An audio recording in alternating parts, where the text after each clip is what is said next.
We're just going to give folks one more minute to join us and we'll get started at 35 past.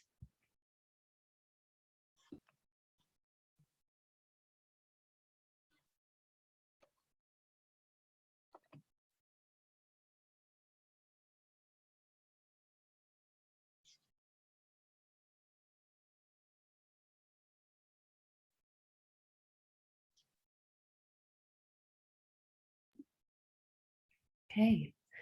Hello, welcome. Thank you so much for joining us today. My name is Karen Goodfellow, and I use she, her, and hers, and I'm the Director of Public Art in the Mayor's Office of Arts and Culture. In that capacity, I'm also the Director of the Boston Art Commission and the Boston Artists in Residence Program. For those of you with us today, this meeting is being recorded and closed captioning is available. You can access it at the bottom of the screen. If you have trouble locating the button, please chat us for assistance. Through our work in the Mayor's Office of Arts and Culture, we engage in discussion about public art in Boston in order to foster the creation and collection of artworks that reflect the people, ideas, histories, and futures of Boston, which is on the traditional homeland of the Massachusetts people. We acknowledge the continuing presence of the Massachusetts, as well as the Wampanoag and Nipmuc peoples. We also recognize Indigenous people represented in the city's residents, in addition to those in the diaspora. We are here today to review a request for proposals for an Indigenous public art and cultural spaces consultant or consultant team. The call was released on November 1st and closes on December 17th. We're looking for an individual or team with expertise on regional Indigenous arts, cultures, and communities, and who will work with the public art team to review and inform the City of Boston's public art commissioning process and governmental approaches to art, property, and land in Boston. We'll put the link to the call in the chat for your reference.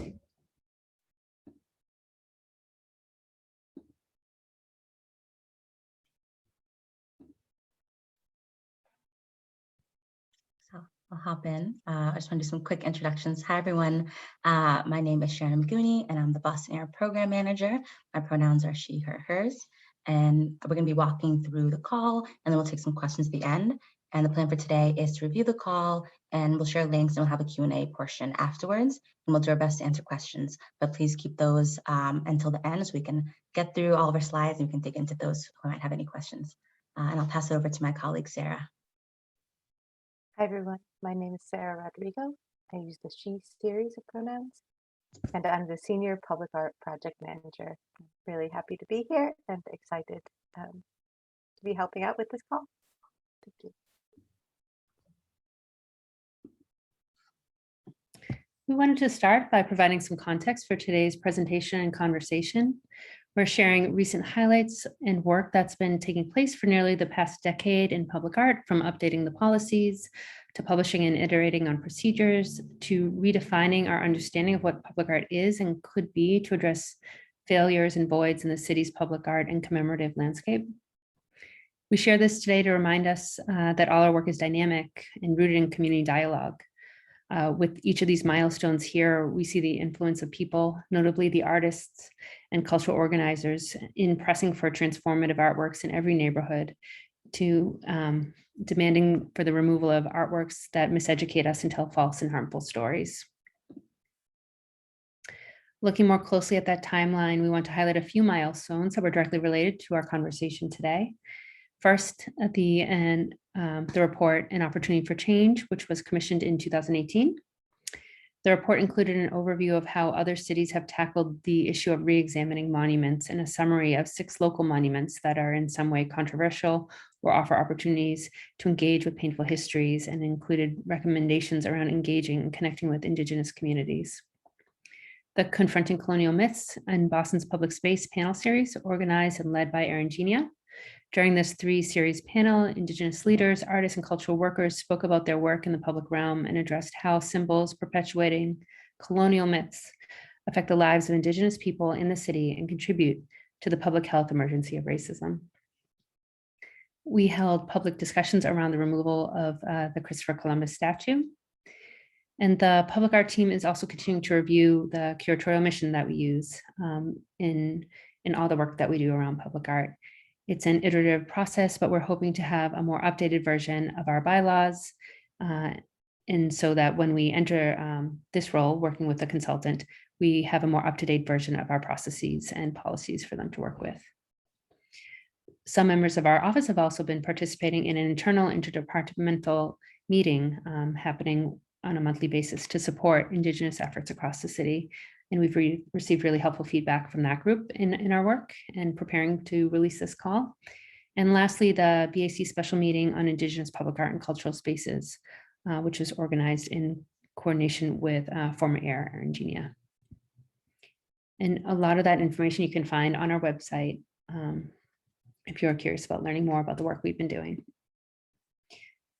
The call is funded by our Percent for Art program. And here you can see some examples of public art around the city.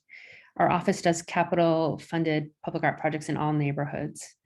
As we started approaching projects through discussions as the Mayor's Office of Arts and Culture with the Boston Art Commission, we realized in order to do public art planning, that spending time examining our frameworks was necessary. So we got a lot of feedback through some of the milestones I highlighted on the last page. And as we thought about moving forward, we realized bringing someone on to help us think through and be a real partner with us in that work would be not only helpful, but necessary to do this work in the way we hope to. This call is a critical part of our re-examination and planning processes, and we're excited to take this next step in reviewing the existing and developing public art collection, as well as the working frameworks, definitions, processes, and practices of public art and cultural spaces in Boston. And with that, I'll pass to my colleague, Sarah Rodrigo, Senior Public Art Project Manager. Thank you, Karen. So, as Karen mentioned, I'm the Senior Public Art Project Manager. I manage the Percent for Art funded projects, as well as some community-initiated projects and other capital funded projects. From the beginning of the process to making calls to implementations and accessioning into our collection. This call is under the umbrella or funded through Percent, and part of that is because our public artworks are meant to connect with people. You can see some wonderful people on this slide. These are artists that we've commissioned for long-term projects with Percent funds. And we're working with these rules and regulations like Percent and Procurement under Chapter 30B, which is state procurement law. And some of these rules and regulations they make our work challenging at times. So through this call, we want to make sure to center the people in the work, and that the work that comes out of the consultancy helps us strengthen, expand, and improve all of these connections. So I'm going to hand it over to Sharon. Thanks, Sarah. Yeah, thank you. Great. Hi, everyone. Again, my name is Sharon Maguni, and I'm the Boston Program Manager, and I work with artists and city workers in the city's Artists in Residence program. And much of that work and the residency program has helped identify the need for more support for artists and community members in navigating city systems and applications. So today we're going to guide you through how to find the application, reviewing the RFP, and applying through the City of Boston Supplier portal. So looking at how to find the application, there are two ways to be able to find the call. And the first way is finding it through our arts and culture page on boston.gov. And so I have the link written here and also put it in the chat. But if you go to the arts and culture page on boston.gov and you scroll down, you'll see this current opportunities section. And there, the third link underneath that section is the call for Indigenous public art and cultural spaces consultant. So you can see here underneath the, above the yellow arrow, you click that call, you click that button, and then it takes you to the PDF. And I'll just show that briefly here as well. Arts and culture page, scroll down, here it is, current opportunities, right there at the top, very accessible. And so that opens this PDF for you, and we'll dive into the PDF a little later, but that's just how you find the call in this first way. So the other way to find the call is through the City of Boston's Procurement Supplier portal. So for that, you want to go to the Boston Procurement page. Again, we'll share that link in the chat. And on the Procurement page, if you look on the right-hand side, you'll see this blue Go to Supplier portal button. So once you click that button, we have seen there, you'll be taken to this landing page for the City of Boston Supplier portal. Here, you want to take a look at, I'll just go back a few steps. On the main page, we have that EV number. That's the event bid number. So you want to write that down or keep track of that however you wish. And when you get to this blue landing page, you want to search for that number on the supplier portal. So once you find that number, you're going to click it. It's Consultant, Indigenous Public Art and Cultural Spaces. And once you click that event bid number, you'll be taken to this next landing page. Here, you want to go to the right-hand corner. You want to click View Event Package. Once you do that, you'll take it to this next page and you click View Request for Proposals. When you click that button, it'll download a copy of the PDF. So that is another way of getting access to the same page. So just reiterate, and I'll show here in live action. You want to go to the procurement page for City of Boston. On the right-hand side, you want to click that blue button for the supplier portal. Oh, refresh. Sometimes it can be a little wonky, but if you click that, there we go. Thanks for rolling with the punches, folks. You click that and you'll go to this page, and it's this blue landing page, and you want to scroll down and you want to search for that event bid number. And here it is, Consultant, Indigenous Public Art and Cultural Spaces. And once you click that, you'll see the View Event Package here on the right-hand side, and then Request for Proposals. And when you click View, it just downloads a copy of that same PDF. Right. So now we're going to dig into the actual document and review all the sections of the proposal. So once you have that PDF, whether you found it through the supplier portal or the arts and culture page, you want to take a look at the document itself. You'll see the first page is a cover page, and there you also find the event bid on the left-hand side. The second page, which you see here on the right, has a table of contents. And one thing to note on that section are these folders that are shown here.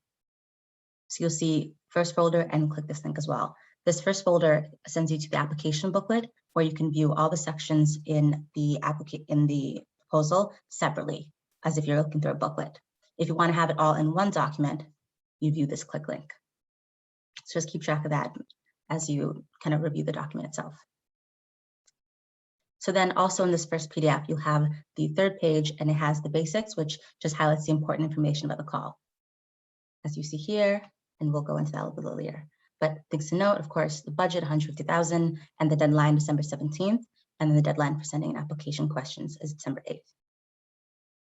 And then here on the right page, and you see extended here, it just goes to all the sections. So introduction, scope of work, applying to this role, how we choose, terms and conditions, and standard contract form. So this document will take you to all those spaces linked here. And again, you can also access that on this first page within this folder. So now we're going to go through each of the sections separately. Again, if you went to the first link, you have this application booklet and their numbers. We just want you to follow the links chronologically. The PDF was that first start here, the basics page. So you have the second section, introduction, scope of work, applying to this role, how we chose, terms and conditions, and moving through that way. So looking at the second section, introduction, here you can see a brief description of what we're looking for in an individual. And you also see information about the budget, which is $150,000, and the structure of the consultancy. This is a 2-year consultancy, with the first year being dedicated for review and research and development and recommendations, and the second year will be to implement the recommendations and the lessons. And so you can find the information there. In this section too, you can also find information about what we're looking for in this role. So you'll see the required characteristics and experience, and also preferred characteristics and experience. In the section as well, you also find information about the RFP contact, which is Karen Goodfellow, and we'll put her email in the chat as well. But if you have questions about this role or about the RFP itself, email those questions to Karen Goodfellow at boston.gov, and you have until December 8th to send those email written questions in. Ooh. Sorry about that. So also in this second introduction section, you'll also find a timeline for the role. And some important dates to keep track of in this timeline are December 8th, which is the last day to submit written questions via email, December 9th, when the consolidated Q&A will be posted on the supplier portal, and December 17th, the deadline to apply. And we will not be accepting applications after the deadline. Now we can look at section 3, which is scope of work. And in this next section, you'll find more details about what the work entails and what's expected with this role. Something to note is that there is both a deliverable scope and an advising scope. So we're looking for both someone who can provide insight and also someone who can meet certain deliverables. So we have ongoing deliverables and we have midpoint and final deliverables. And I'm going to invite my colleague, Karen Goodfellow, to share a little bit about the scope as well.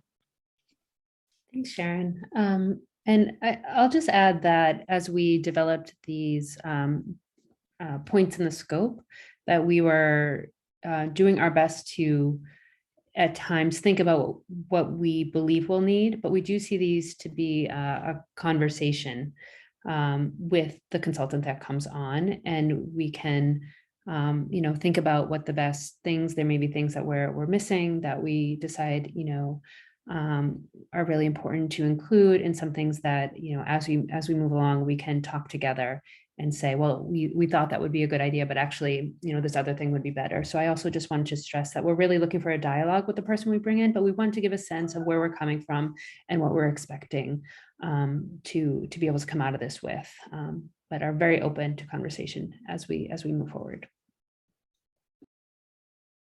Thank you, Karen. So here it just shows more, again, details outlining what's expected in this role. And you can see we have a few sections for the advising scope, reviewing current policies and practices, understanding existing public art in Boston, commissioning new public art, and other tasks. And as Karen mentioned, we don't want to leave space for this consultant to come in and help us work through things maybe we aren't thinking about in this role. So here, just make sure you thoroughly go through both the advising and the deliverable scope while you're looking at this document. So next is section 4, and this section has 3 parts: 4A, 4B, and 4C. And so for this section, I'm going to hand it over to our colleague Sarah, and she's going to talk about 4A and B and how to feel prepared when you submit those and what's needed. Thank you, Sharon. So 4A is what we call the technical proposal. This is the part of the proposal where you tell us about yourself or your team and why your practice and approach is beneficial to this role. As someone who regularly works with artists through our Present program, this is very similar to what we usually require, but it's packaged as one item, the technical proposal. This proposal includes 6 different pieces, which may seem duplicative, but each one does ask for specific information. So you can see they're listed here on the screen. Section 4A.1 is to provide an introduction or statement of interest to you or your business. And what we're looking for here are answers to questions like, how is your practice and approach uniquely beneficial to this role? Or how will your experience, both professional and personal, inform your work? And what drew you to respond to this call? Section 4A.2 is biographies for yourself and any team members. And for this, we look at for resumes, CVs, or written narratives, whatever feels most appropriate and comfortable for you and any colleagues or team members you may have. 4A.3 is your diversity and inclusion plan. The City of Boston requires all vendors to submit diversity and inclusion plans. The city has a equity and inclusion cabinet and is working on supplier diversity. And so for this, we'll ask for you to describe the efforts that you've taken or will take to ensure that your selection of subcontractors and suppliers for this contract would be meaningfully open to minority-owned, women-owned, and/or veteran-owned businesses. If you're not going to utilize any subcontractors or suppliers, then we'd ask you to describe any efforts or practices of your company over the past 2 years that demonstrate a practice of making subcontracting and supplier opportunities available to those companies. In describing your plan, please include specifics. And I think Christina just added to the chat the link to the city's Equity Inclusion Cabinet Diversity webpage. So you can read a bit more about these, sort of what we're looking for generally. Section 4A.4 is where we ask you to propose your approach to this project. So this section is a critical component of the proposal, and it should include a detailed description of your work plan and project organization, including how you plan to involve other collaborators. Section 4A.5 is where we want you to share your background and qualifications. And this is a narrative. So Unlike the CV where you'd have a list or a resume, we want you to describe you and or your team's history, structure, your strategy and work, and ask you to focus on, your ability to be a good partner on this project. This is where you could list any relevant awards that you've received. And we also require, and this is the fun city requirement stuff, we require information about any litigations, terminations, or defaults on contracts in the past 5 years. So please disclose any of those things along with your view of or position in the dispute. So we have to ask for that. Section 4A.6 is where we ask you to provide 3 to 5 references. And that's, contact information, brief details on your history with them or how you know them. And this is another important point to note, that you should make sure that all of the contact information is up to date, because our procurement office would view inaccurate information as a negative reference. So double check with everyone that you've got the right phone number, the right email before you submit them. So we could move on to the next, which is 4B, the pricing proposal. For other calls, we may call this a sample budget or a proposed budget. This is where you'd list all the costs associated with your proposed deliverable. These are your best estimations at this point. We understand that once you're in the work, once you start refining your plan and scope, these numbers may need to be adjusted. There's a template linked in the call that you have to follow. In it, we ask you to list estimated costs, and you can see it here on the screen. We ask you to list estimated costs needed for the 2 years of this consultancy. If you do anticipate other costs that don't fit in the template, then you can attach supplemental documents describing those costs, the basis for your pricing, and any assumptions you made in filling out the template. The price should be fixed for the total amount of this call and can't exceed that. And now I'll hand it back to Sharon to walk us through 4C. Thank you, Sarah, for taking us through the technical proposal and the pricing proposal, which are such important parts of submitting the work. So 4C, we're going to talk about how to submit. And the first thing to remember here is to go through this checklist for submitting proposal. And in this checklist, you just want to make sure that you are meeting all of these basic elements, like the ones Sarah talked about, making sure you have your references, making sure you've answered the background and qualifications question, making sure you're including your diversity inclusion plan. So before you even go to submit, just go through your application and make sure you actually have included all these sections and you've answered everything that we're asking of you. Now we're going to go and look at how you actually submit it through the City of Boston Supplier portal. All applications have to be sent through that portal. They can't be emailed to us or sent any other way. So we're going to walk through that portion together. I made an account, so I tested out the process, and hopefully it wasn't too difficult. So I'll share how that went as well. So the first thing is you want to go to the How to Use Supplier portal website, and I think folks have shared that in the chat. And you want to register as a bidder with the City of Boston. If you're already registered, then you'll move on next. But first, make sure you're registered for this role. So to register as a bidder, we want to go back to this blue landing page for City of Boston Supplier portal.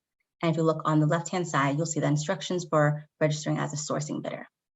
And so once you click that, you'll be taken through this next page where you're answering a series of questions. They're relatively simple, and you just want to put in your information as a business or individual, things like your email, address, things like that. It is actually a relatively simple process. And once you do that and you've clicked all that you needed, you'll be emailed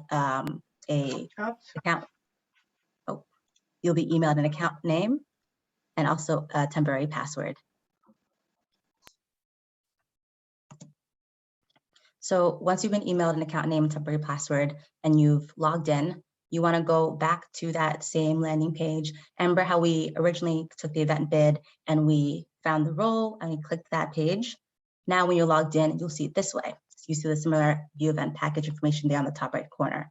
So once you've logged in and you have been registered, you'll see this page and you want to go to the left-hand side and click bid on the event. Once you click that, you'll be taken to this next page, and this is where you'll be attaching your technical proposal and your pricing proposal. They'll have separate sections, as it is important to remember how you have to keep those two submissions separate as separate documents. And so you'll be taken here, and the information is pretty clearly outlined, as you'll be guided through this, the blue text, on how to submit all the information that's needed. And then the bottom of this page, there is a submit button there.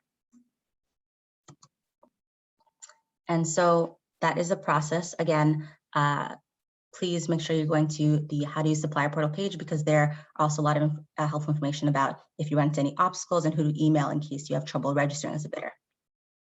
So next, we're going to talk about how we choose. And the first portion of how we choose is just making sure that everybody has met the minimum evaluation criteria. So again, things that were mentioned in the checklist, making sure you have your references, making sure you have your diversity and inclusion plan, making sure that you've met those minimum criteria. You also see information about the comparative evaluation. And so here we're looking at specific things like, has this applicant shown insight into City of Boston's needs? Do they know regional municipal experience? If they have public art and cultural knowledge and experience, whether the application is complete and clear and of good quality, and also, if needed, a vendor interview and demonstration, and also, of course, if they have their diversity and inclusion plan. And so that's how we're choosing these. And so the last section inside the application booklet is section 6, which is terms and conditions. And there you'll just find all the relevant documents and contracts for working with the City of Boston. So you'll see things like standard contract document, jobs and living wage ordinance. And so you can take a look there if you wanted to have a sense of what forms and contracts we'll have signed for the folks who are chosen for this role. So now we're going to pause there. And we're going to see if anybody has any questions. And this also a reminder, if you don't have any questions at this moment, you can email your questions to karen.goodfellow@boston.gov. Please make sure you get those in before the written question deadline, which is December 8th. So we'll pause right now and see if folks have any questions. You can put them in the chat and we can talk through that as well. And also pause in case my colleagues have anything else they want to add here. Sharon, just can we remind folks where they'll be able to find the answers to those questions once more? Yes, those will be posted on the supplier portal and then also on public art, on our public art Boston page.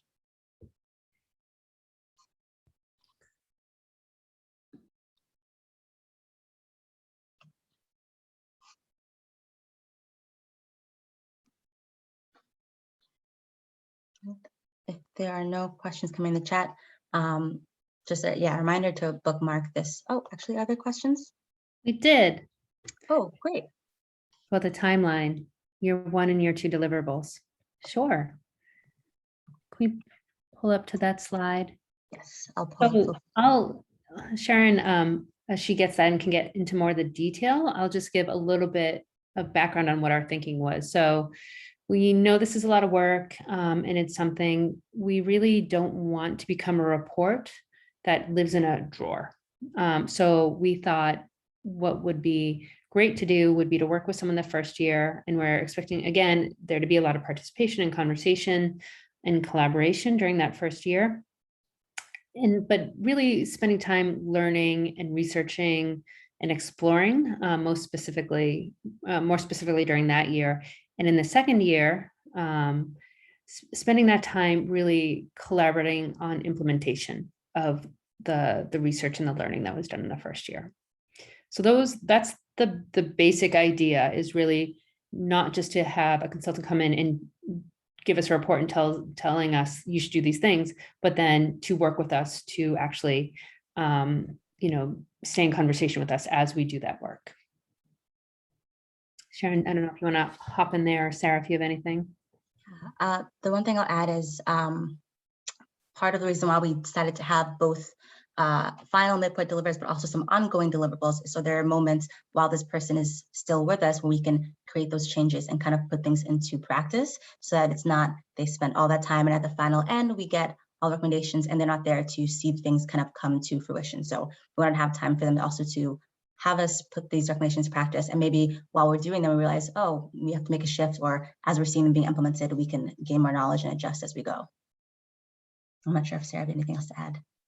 I would just add that from a long-term public art project perspective, most of our projects have a 2-year time span. So having this be a 2-year consultancy really will allow that consultant to see projects in every phase and potentially see entire public art projects from beginning to end, and gather information through that, through viewing that process as well, and giving us feedback and thoughts on all those different phases, which I think is really important. It'd be hard to get in just 1 year. Thank you, Sarah. And thank you for that wonderful question.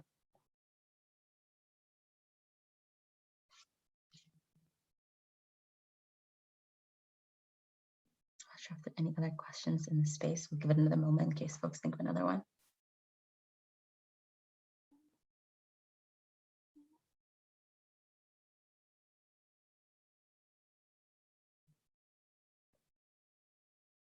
All right. Well, if folks have other questions that you think of after this info session or in the next coming weeks before the deadline, please do send those in to karen.goodfellow@boston.gov, and please title the email under the subject Indigenous Public Art and Cultural Spaces Consultant, so that we make sure we are not missing your questions. And if there are no more, then I think I'll pass to Sarah and Karen and Christina and check in if there's anything else we want to share before we wrap up. No, I don't think there's anything else. Just that we're excited for this and hope you apply, and hope you send in any questions that you might have, and that you share this with anyone else who you think might be interested and be interested. This is very, very important work for us, and we look forward to collaborating. Thank you, Karen, and thank you, Sarah. And I guess I'll just note that we actually are exactly a month out from the deadline, so please do feel free to reach out to us, and we're looking forward to reading applications once they're in. Okay. All right. Bye. Thank you, everyone.